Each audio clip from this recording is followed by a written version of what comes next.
모든 인간의 내면 속에는 성공에 대한 갈망이 있습니다. 이 성공에 대한 생각, 기준, 그리고 그 모든 것이 사람들마다 다를 것입니다. 그러나 누구나 성공하기를 원하고 성공하는 인생이 되기를, 성공하는 삶을 살기를 원하는 건 어느 누구나 그런 마음을 가지고 있을 것입니다. 더욱이 이 성공에 대한 갈망은 우리 자신보다, 그렇죠? 우리 자녀들이 더 나보다 더 잘 되기를 바라는 그런 마음으로 더 크게 나타나는 것입니다. 이렇듯 인간은 성공하기 원하고 성공하는 인생을 살기 위해 노력하는 것 같은데, 그런데 우리보다 우리의 성공을 기대하고 소망하는 한 분이 계십니다. 여러분, 그분이 누구일까요? 부모님, 아내, 남편? 아닙니다. 그분은 나를 창조하시고 나를 향한 나보다 더 크고 원대한 꿈을 가지고 계시며 이 세상에서 누구보다 나보다 나를 더 사랑하시는 하나님 아버지이심을 믿으시기를 바랍니다. 하나님은 우리가 정말 잘 되기를 원하세요. 정말 이 땅에서 성공한 인생을 살기를 원하신다라는 것이죠. 그 하나님은 원하는 마음만 있는 것이 아니라, 그래서 이 말씀을 읽다 보면 우리의 삶에 성공하는 길을 많이 만들어 놓으셨어요. 잘 되게 하시는 복과 번성하는 그 말씀으로 우리에게 주셨는데, 어떻게 주셨냐면 그냥 주신 말씀이 아니라 약속의 말씀으로 주셨다라는 겁니다. 여러분, 이게 굉장히 중요한 포인트입니다. 그냥 제가 이렇게 설교하듯이 이야기하듯이 하나님이 우리에게 또 잘 될 거야, 이렇게 축복해, 이런 것이 아니라 그 축복을, 그 성공을 우리에게 어떻게 해주셨다? 약속을 해주셨다라는 겁니다. 히브리서 6장 13절 14절의 말씀을 보면 그 약속을 이루기 위해 하나님께서 맹세까지 하셨어요.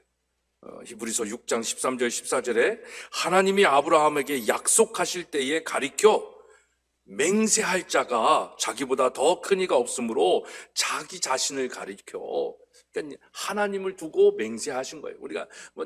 우린 그런 얘기 하잖아요. 내 아버지 이름을 걸고 내가 맹세할게, 이러잖아요. 그러니까 하나님은 하나님보다 더 큰 존재가 없으시니까 자기의 이름으로 맹세하셨다라는 겁니다. 그래서 맹세하여 이르시되 내가 반드시 너에게 복주고 복주며 너를 번성하게 하고 번성하게 하리라 하셨더니라는 것입니다. 그러니까 하나님이 맹세하시면서 약속하신 게 뭐예요? 우리에게 하나님이 복을 주시겠다라는 것이고, 하나님이 우리의 삶에 번성하게 하신다라는 거예요. 그러니까 여러분, 그리스도인은 복을 받아야 됩니까? 안 받아야 됩니까? 받아야 돼요. 당연히 받아야 돼. 이거 기복신앙 절대 아닙니다. 근데 기복신앙이 되는 이유는 뭐예요? 약속된 우리의 해야 할 것들을 하지 않고 그냥 얻어먹으려고 하니까 기복신앙이죠. 여러분들이 하나님의 약속, 이 말씀을 잘 지켜 행하기만 하면 잘 될 수밖에 없다니까요. 하나님의 약속이라니까요. 번성할 수밖에 없다니까요. 하나님의 약속이라니까요. 여러분, 이 하나님의 약속하신 복과 번성 누려야 하지 않겠습니까? 그 주인공이 되어야 하지 않겠냐라는 거예요. 여러분, 우리가 그렇게 원하는 성공의 신앙적이고 성경적인 표현이 바로 형통이잖아요. 이 부분을 제가 자주 말씀드리는데, 형통은 히브리어로 여호수아서 1장 8절의 말씀이 형통의 사칼이라는 히브리어고요. 39장 창세기 39장 3절에 나오는 형통이 짜레아흐라고 하는데, 이 사칼은 영어로 프로스퍼라는, 번성하다, 번영하다라는 뜻이고, 짜레아흐는 영어로 success, 성공이라는, 잘 되는 성공의 의미를 가지고 있습니다. 그래서 형통은 이 땅에서 잘 되고 번성, 번영하고 성공하는 의미를 가지고 있어요.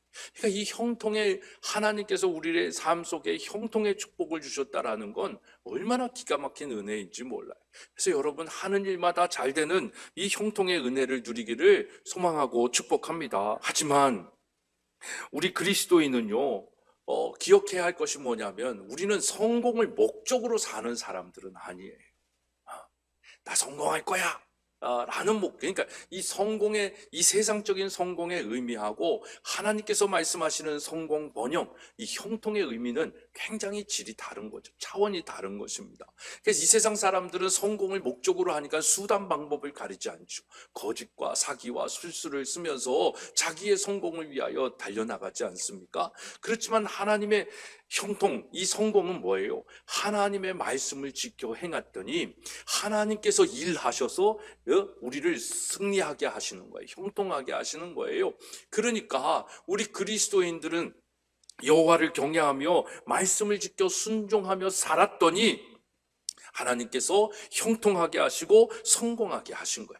그래서 이 하나님의 일하심 통하여 형통하고 성공한 인생을 그리스도인의 표현으로 하는 것은 그래서 승리했다라고 표현을 하는 겁니다. 그래서 여러분들이 이 땅의 삶 속에 성공을 목적으로 하지 아니하고 하나님을 경외하며 그 말씀을 지켜 행하며 살았더니 하나님이 일하셔서 여러분들을 성통하게 하는 이 그리스도인의 승리의 삶을 살아가기를 소망하고 축복합니다. 여러분, 모든 일에 그 일을 이루는 비결이 있듯이 이렇게 승리하는 형통한 삶을 사는 데에도 비결이 있습니다. 그래서 어떤 일이든 잘 하려면 원리와 이치를 알아야 되잖아요. 그 원리와 이치를 알아야 우리가 사업을 해도 성공하고 하는 일마다 잘 되잖아요. 공부도 그 원리와 이치가 있기 때문에 그거를 알면 성적도 좋게 나오잖아요. 형통한 삶도 그렇다라는 거예요. 복이 되고 형통한 삶이 되는 그것에도 비결이 있습니다. 그것이 오늘 여호수아서 1장 8절에 말씀에 있는 것입니다. 첫 번째 형통의 비결은 말씀을 입에서 떠나지 말라라는 것입니다.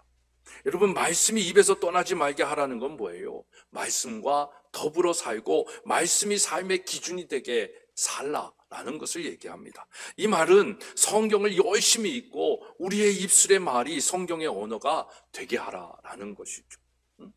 여러분, 우리가 진정한 승리의 삶을 위해서는 이 성경으로 돌아가야 돼요. 성경의 삶이 이 세상의 모든 사람들이 잘 사는 방법이에요. 그러니까 말씀으로 돌아가야 돼요. 말씀이 없기 때문에 이 세상은 이렇게 죄악이 간영한 세상이 된 것입니다. 그렇게 말씀으로 돌아가기 위해서는 그래서 가장 먼저 해야 될 게 뭘까요? 말씀을 읽어야 되겠죠. 여러분, 한번 생각해 보세요. 지난주에 성경책을 들춰보기는 하셨습니까? 정말 여러분들 성경 말씀을 듣기는 들어보셨습니까? 설교 말씀 말고 하나님의 말씀, 성경 말씀을 얘기하는 거예요. 여러분, 성경을 읽어야 됩니다. 왜냐하면 성경에 승리의 비결이 있기 때문이죠. 거기에 형통케 하시는 하나님의 아이디어가 있는 것입니다. 그래서 성경은 우리를 승리에 대해서 알려주고 있는 것이고, 승리하고 형통한 삶을 적극적으로 장려하고 있어요. 그래서 형통한 삶을 살아가는데 첫 번째 비결은 성경을 읽는 것입니다. 읽을 때 어떻게 읽습니까? 입에서 떠나지 않게 읽는다라는 것. 여러분, 성경을 읽지 않으면 하나님을 알 수가 없어요. 하나님을 알지 못하면 나를 알 수가 없어요. 그래서 성경을 열심히 읽어야 그 하나님을 알 수 있도록 묵상할 수 있는 것이고, 묵상해야 하나님의 생각을 알게 되는 것입니다. 형통의 하나님을 믿으면서도 형통한 삶을 살지 못하는 이유가 있다면 우리가 하나님을 몰라요. 하나님을 모르는 이유는 뭐예요? 성경을 읽지 않고 있기 때문이다라는 겁니다.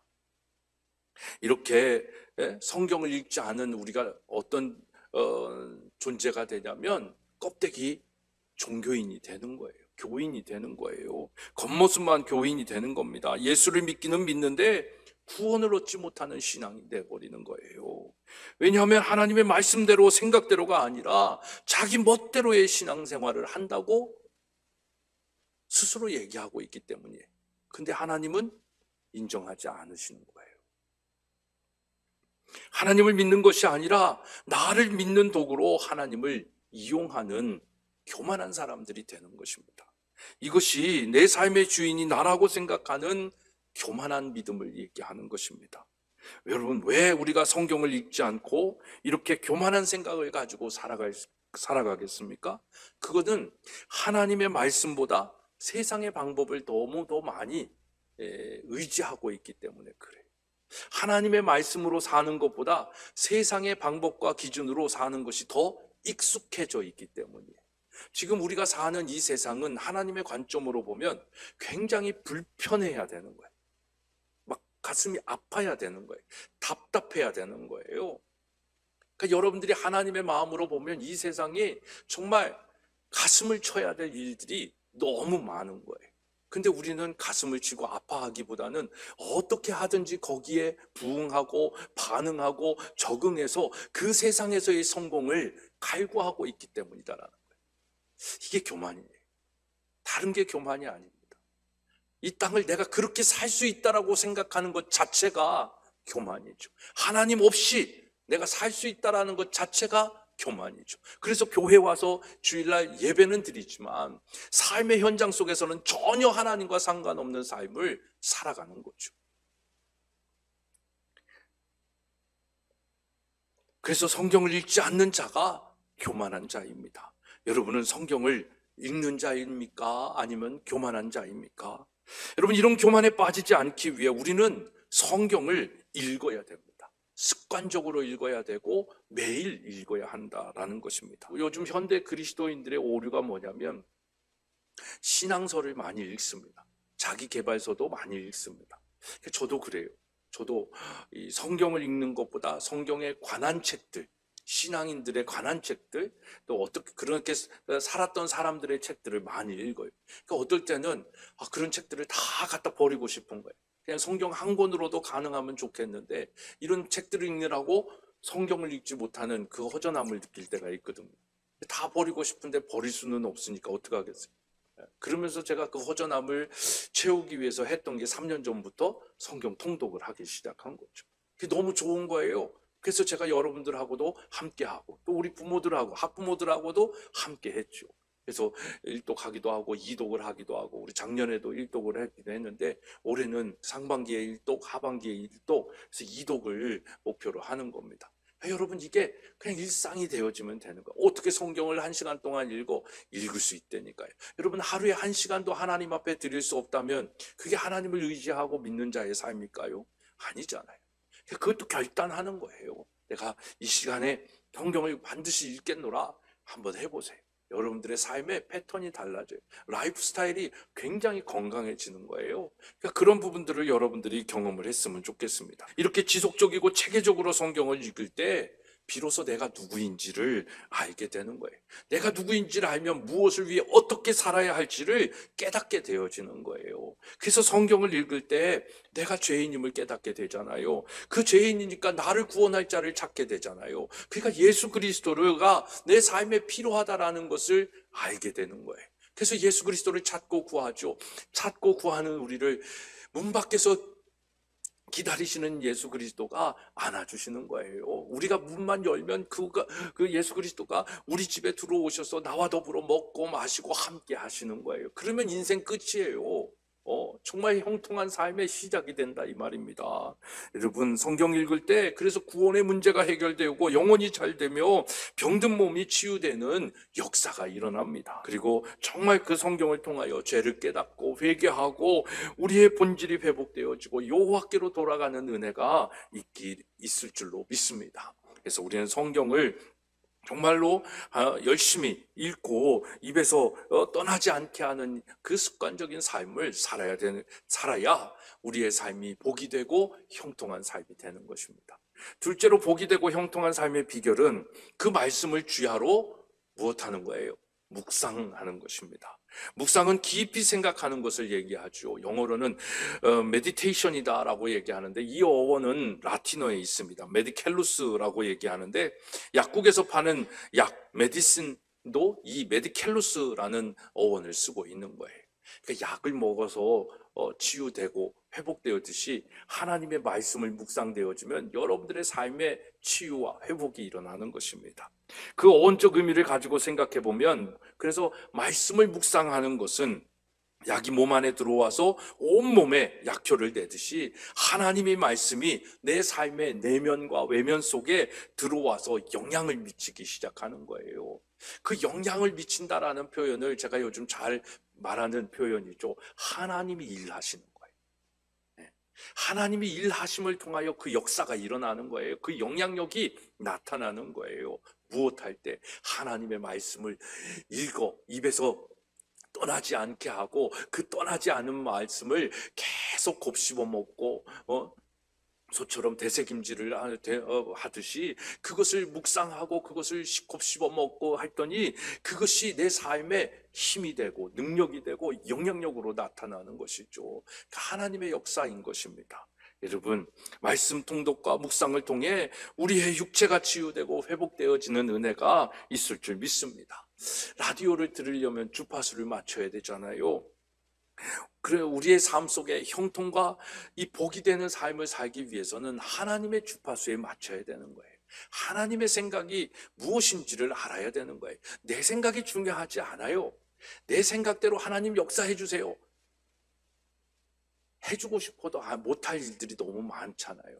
그러니까 우리는 하나님의 뜻이 이 땅에 이루어지기를 위해서 기도해야지, 이 땅에 내 소원이 하나님의 뜻이 되기를 위한 그런 미련한 기도를 할 필요가 없잖아요.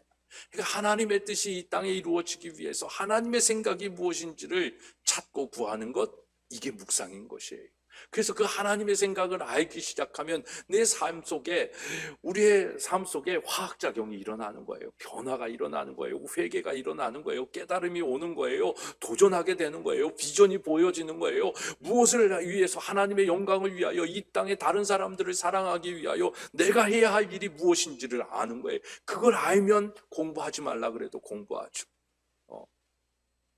일하지 말라 그래도 열심히 일하죠.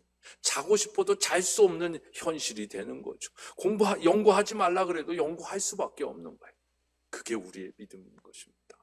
여러분, 정말 하나님의 말씀을 묵상함을 통하여 하나님의 생각을 알고 살아가는 우리 모두가 되어지기를 소망하고 축복합니다. 이게 우리의 삶의 즐거움 아니겠습니까? 이 맛을 알면 정말 재밌다니까요. 그래서 시편 기자가 이렇게 얘기하잖아요. 시편 1편 2절에 복 있는 사람은 오직 여호와의 율법을 즐거워하여 그의 율법을 주야로 묵상하는 자로다. 누가 복 있는 사람이에요? 하나님의 말씀을 즐거워할 줄 아는 자, 그리고 그 율법을, 그 말씀을 주야로 묵상하는 자인 거예요. 무엇을 묵상하라고 얘기해요? 율법을 주야로 묵상한다는 거예요. 근데 우린 율법이다라고 하면 거부감이 있어요. 부담감이 있어요. 지켜야 할 거다라고 하면 이게 힘든 거예요. 제가 어저께 어느 글을 읽었는데 이 율법을 이렇게 얘기하더라고요. 우리가 뭔가 큰 사고를 당해가지고 앰뷸런스가 왔잖아요. 그 앰뷸런스가 와가지고 구급대원들이 우리를 침대에 누워요. 근데 침대에 누워가지고 그냥 앰뷸런스에 실어가지고 가는 게 아니라 침대에 누인 우리를 어떻게 해요? 꼭꼭 묶잖아요. 흔들리지 않고 병원에까지, 의사 앞에까지 갈고 안전하게 묶어주는 거예요. 그 묶어주는 게 율법이다라는 거죠. 그러니까 율법을 우리가 잘 지키는 거, 하나님의 말씀을 잘 지켜주는 건 내가 예수 그리스도 앞에 가서 은혜를 누리고 치유함을 받고 회복되어지기까지 우리를 지켜주는 말씀이다라는 겁니다. 그래서 그걸 지키기만 해가지고 예수 앞에 나가면은 거기서 우린 자유함을 얻을 수 있는 거예요. 진리를 알지니 진리가 너희를 자유케 한다 그러잖아요. 그래서 그 말씀을 지키는 순면서 예수 그리스도 앞에 나아갔더니 그 예수 그리스도를 통하여 우리의 삶의 자유함을 누리는 거예요.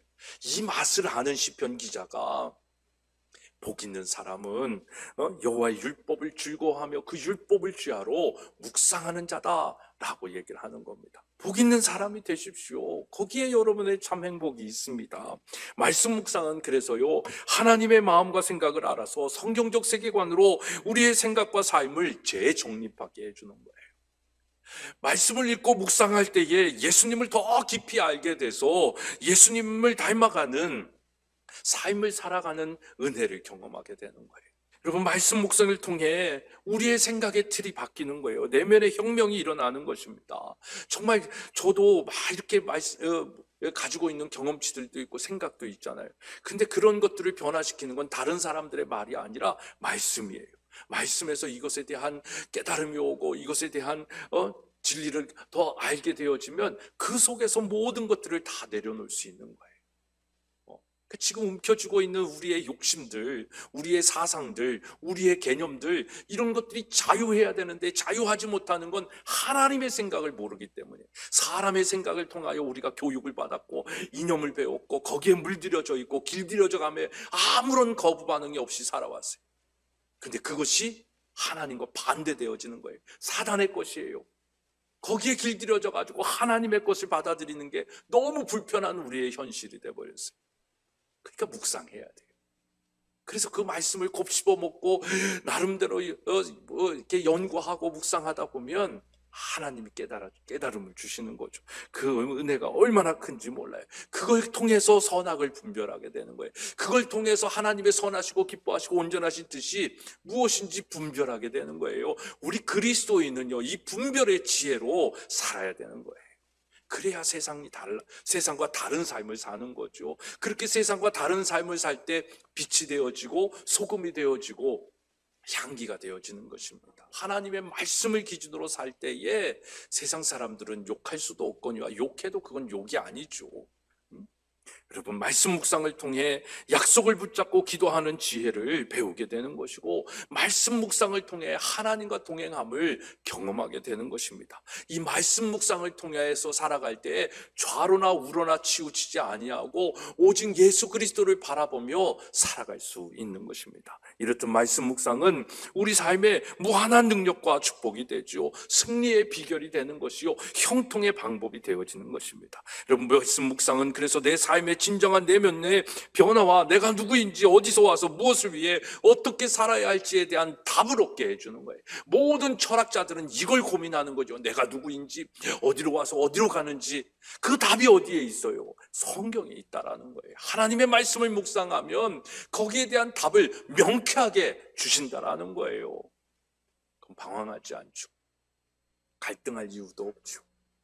여러분, 이런 변화가 있으면 정말 우리의 삶 속에 하나님의 기사와 표적이 나타나는 것입니다. 말씀의 능력이 나타나는 거예요. 그러면 고난 가운데서도, 위기 가운데서도 이겨낼 수 있는 힘을 얻게 되어지는 거예요. 그러니까 말씀 묵상을 통해서 우리는 고난도 이기게 되는 거예요. 고난을 이긴다라는 건 그리스도인들에게 고난이 없어지는 건 아니에요. 고통이 없는 건 아니에요. 예수 믿는다고 고통이 없어요? 아니죠. 더 있죠. 더 시험이 있고 더 유혹이 있고 그런 삶이 많죠. 근데 말씀 묵상을 통해서 그것을 이겨낼 힘을 얻는 거예요. 여러분, 이게 중요한 겁니다. 우리는 자칫 하나님, 내 안에 있는 이 고통을 좀 사라지게 해주세요 라고 기도하잖아요. 아니라는 거예요. 고통 없는 인생은 이 땅에서 있지 않아요. 근데 고통이 있고 고난이 있는 이 땅의 삶 속에서 그것을 이길 수 있는 지혜와 힘과 능력을 달라고 기도하는 거죠. 그게 뭐예요? 말씀의 능력이다 이 말입니다.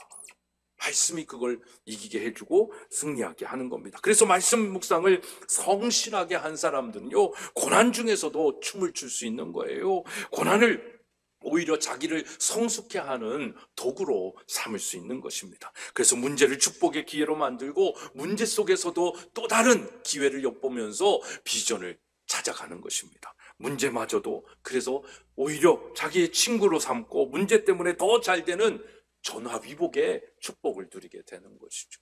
이게 말씀의 능력인 것입니다. 그래서 말씀이 형통한 삶의 원리요 비결임을 우리는 알아야 되는 것입니다. 사랑하는 여러분, 말씀 묵상은 우리를 겸손하게 해주며 우리에게 기쁨을 가져다주고 하나님께 더 가까이 가게 하는 거예요. 묵상은 하나님으로부터 온 것이기 때문에 우리 마음속 깊이 파고들어 우리의 한 부분이 되며 삶으로 경험되어져야 되는 거예요. 말씀 묵상의 가장 핵심은 뭐냐면 그 말씀이 묵상된 대로 삶으로 살아내는 거예요. 그래서 그 말씀 묵상의 하이라이트는 말씀을 지켜 행하는 것이에요. 그래서 오늘 말씀을 다 지켜 행하는 것, 이것이 복이 되고 형통한 삶의 비결입니다. 오늘 본문 말씀에서도 이 복이 되고 형통한 삶의 비결을 이렇게 결론 짓고 있어요. 1.8절에 이 율법책을 내 입에서 떠나지 말게 하며 주야로 그것을 묵상하여 그 안에 기록된 대로 다 지켜 행하라. 그리하면 내 길이 평탄하게 될 것이며 너가 형통할 것이다. 여러분, 정말 평탄한 여러분들의 인생을 원하십니까? 형통하고 승리하는 여러분들의 삶을 원하십니까? 그렇다면 아멘이 없는 걸 보니까 뭐가 나올 줄 알아서 그런가 보다. 그죠? 성경 안에 기록된 대로 다 지켜 행하라 라는 거예요. 이 다 지켜 행하는 거에 부담감이 우린 있죠. 그죠? 안식일을 지키긴 지키는데 거룩히 지키기가 부담되어지는 거고, 11조를 드리기는 드리는데 온전한 11조를 드리는 게 부담이 되는 거고, 하나님 앞에 나와서 헌신하고 봉사하는 것이 부담이 되는 거고, 이것도 해야 되고 저것도 해야 되는, 그러니까 이미 자기 라이프 스타일 속에서 이걸 다 지켜 행하지 못할 걸 아니까 우린 부담되는 거예요. 근데 여러분 해보세요. 한 번이라도 여러분들이 인생 속에 정말 말씀, 이것이 뭐 누가 어떻게 얘기하고 뭐 그걸 떠나서 말씀 글자 활자 그대로 여러분들이 한번 지켜 행해 보라 이 말입니다. 그랬더니 하나님이 어떤 삶에 우리의 형통함을, 우리의 승리를 주시는지를 경험해 보고 믿어야 되잖아요. 그것도 경험해 보지 않고 믿으려니까 몸이 건조한 거예요. 신앙생활에 능력이 나타나지 않는 거예요. 형통의 복을 소유하지도 경험하지도 못하는 거예요. 이게 얼마나 안타까운 거예요. 여러분, 하나님은 성경을 통해 우리에게 지속적으로 강조하고 있어요. 그 말씀을 다 지켜 행하라, 순종해라 라는 거예요. 너 뜻대로 살지 말고 사단의 유혹에 끌려 살지 말고 내 말대로 좀 살아봐라 라는 거예요. 전 우리 자녀들에게도 제가 그러잖아요. 뻔히 제가 아이들이 어떻게 살아야 된다라는 걸 알고 있잖아요. 그래서 열심히 공부해라, 운동해라, 뭘 해라 해요. 그래서 순종해서 그 일을 하면 이쁘잖아요. 그러니까 아빠 엄마가 얘기한 대로 순종해서 했더니 그걸로도 얻는 아이의 삶의 승리가 있고 열매가 있잖아요. 그 열매를 보여주니까 너무 기쁘잖아요. 그러니까 아빠 엄마로서 뭐 어떻게 하겠어요? 더 해주는 거겠죠. 더 축복을 해줘. 상을 주는 거죠. 하나님도 마찬가지라니까요. 하나님이 지켜 행해라 라고 하는 건 우리의 삶의 형통이고 복을 주시기 위한 하나님의 약속이에요. 근데 그걸 지키기 쉽지 않다라는 거 하나님이 다 알아요.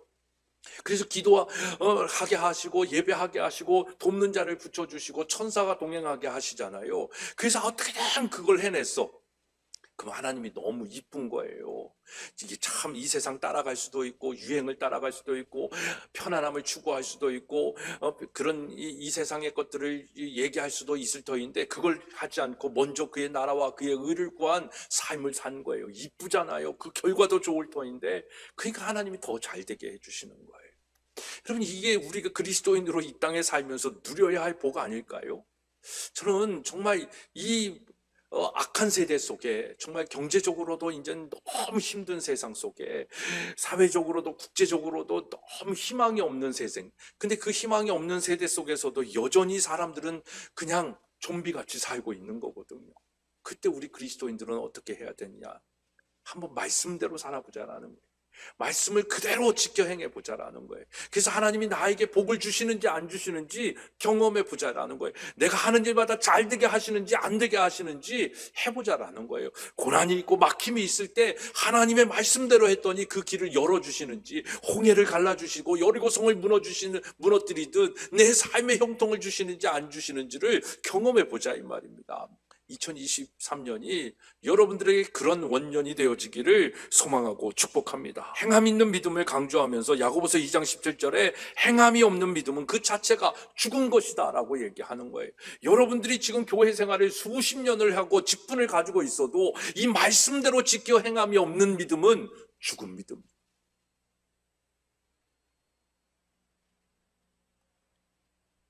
마태복음 5장 7절의 말씀은 산상수훈이다라고 얘기하잖아요. 예수님이 이 땅에 오셔서 금과 옥저와 같은 말씀을 하신 거예요. 그 설교를 마무리하면서 7장에서 어떻게 결론을 짓습니까? 7장 24절로 27절의 말씀을 보면 이 비유에 모래 위에 집을 지은 것과 반석 위에 집을 지은 이 두 사람의 공통점은 뭐예요? 둘 다 하나님의 말씀을 들었다라는 거예요. 비가 나고 창수가 나도 무너지지 않은 반석 위에 집을 지은 사람과 모래 위에 집을 지은 사람의 차이는 뭐예요? 반석 위에 집을 지은 사람은 말씀을 듣고 행한 거예요. 그랬더니 비가 나고 창수가 나고 홍수가 나고 태풍이 있어도 거뜬하다라는 거예요. 무너짐이 없다라는 거예요. 모래 위에 화려한 집을 지었어요. 교회 생활 열심히 수십 년 했어요. 뭐 하긴 했어요. 근데 말씀을 지켜 행하는 데가 없는 거예요. 그러니까 비가 나고 시험거리가 오고 무슨 뭐가 문제거리가 오고 어떤 게 오기만 하면 그 집은 다 사그러지는 거예요. 없어지는 거예요. 그 사람에게 구원이 있겠습니까? 그 사람이 천국 가겠습니까? 이 답을 아는 사람들이 되어야 하는 것입니다. 오늘 이 여러분들의 삶 속에 정말 무너지지 않는 말씀을 지켜 행하여 그 복이 되고 형통한 삶의 비결을 갖는 그 은혜가 있기를 소망하고 축복합니다. 그런 사람들에게 하나님이 함께 하시니까 축복이 있죠. 1장 9절에 내가 너에게 명령한 것이 아니냐, 강하고 담대하라, 두려워하지 말아라, 놀라지 말아라, 너가 어디로 가든지 너의 하나님 여호와가 너와 함께 하시느냐. 두려워하지 말고, 염려하지 말고, 걱정하지 말고, 어떡하지 전전긍긍하며 살 시간에 하나님의 말씀을 읽고 묵상하고 그것을 지켜 행하며 살아보자, 이 말입니다. 그러면 하나님이 우리의 삶이 복이 되게 하실 것이고 형통하게 하실 것입니다. 비가 나고 창수가 나도 거뜬한 존재로 존재하게 하실 것입니다. 2023년 정말 여호와를 경외하며 복이 되고 형통한 교회, 형통한 가정, 형통한 학교, 무엇보다도 복이 되고 형통한 여러분들의 삶이 되어지기를 소망하고 축복합니다.